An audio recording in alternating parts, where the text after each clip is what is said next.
What makes a person creative? Is it their ability to paint or draw? Their ability to generate ideas? Even if they're bad ideas? In this video, I'm going to tell you the truth about creativity and why neurodivergents have a creative edge. So let's get started.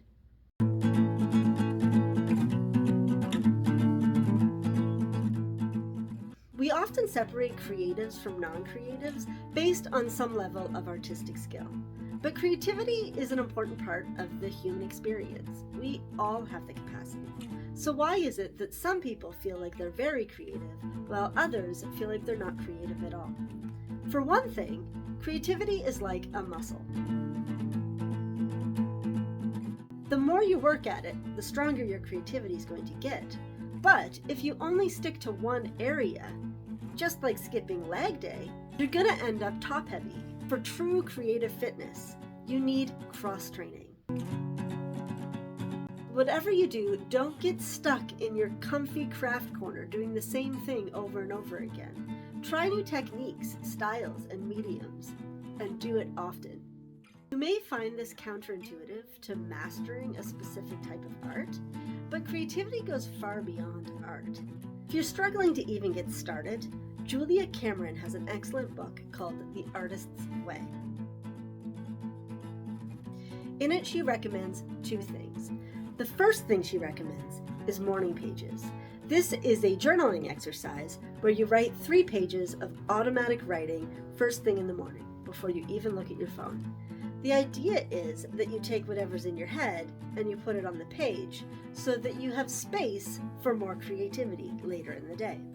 The second thing she recommends is weekly dates with your inner artists. You can spend an hour doodling, paint, write, and if you're lacking inspiration, go for a hike or to an art gallery.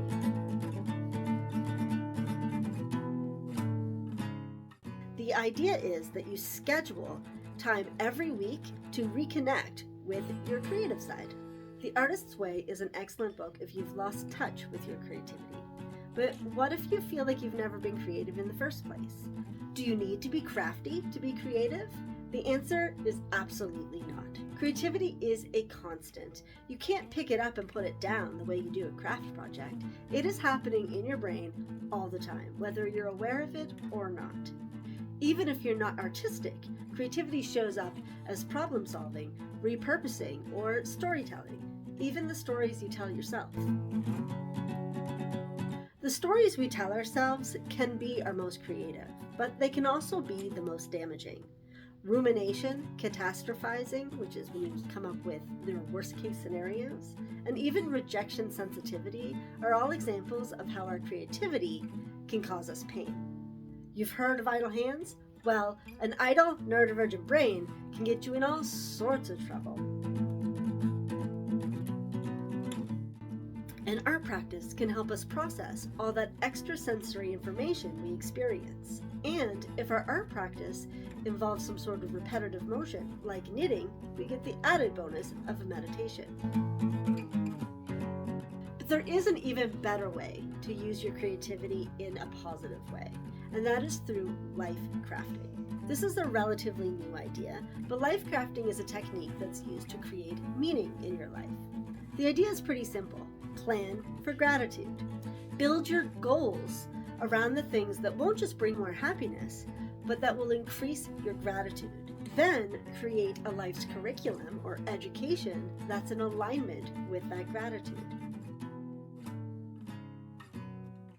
For instance, if finding a loving, supportive partner would bring you more gratitude, then you might set goals like improving your communication. Or if you're prone to bad relationships, maybe your goal would be to start recognizing red flags.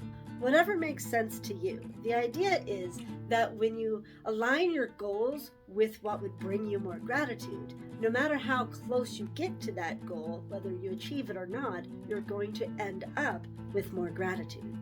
If you're struggling to even figure out what would bring you more gratitude, I recommend the VIA Character Strengths Test. It's online, it's free, and it's going to really help you figure out what your strengths are and what you value.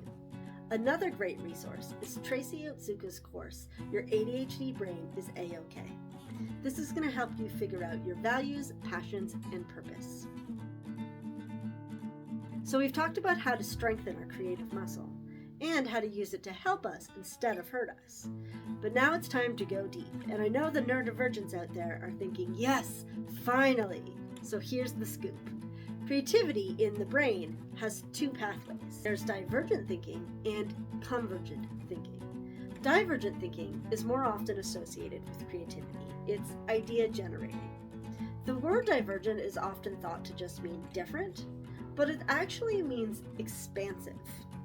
If you think about it in terms of lines, convergent lines literally converge or meet at a common singular point, where divergent lines radiate outwards from a single common point. And we need both. You can probably guess which one neurodivergents are better at. I mean, it's in the name. The problem is that if neurodivergents go looking for ways to be more creative, they're mostly going to find ways to be more divergently creative, because that's what neurotypicals struggle with. So what happens is you end up with a list of things that you do naturally and still no idea what to create. We need help with convergent creativity. That looks more like purposeful experimentation that leads to a specific desired result.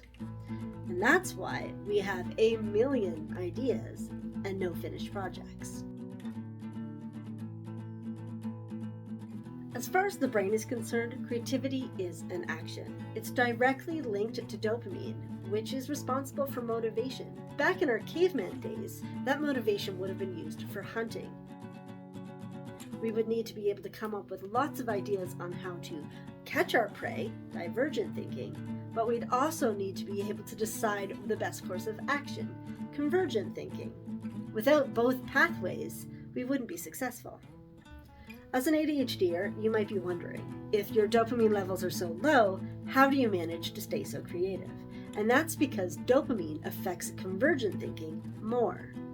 If you think about it, dopamine affects the prefrontal cortex, the part of the brain right here.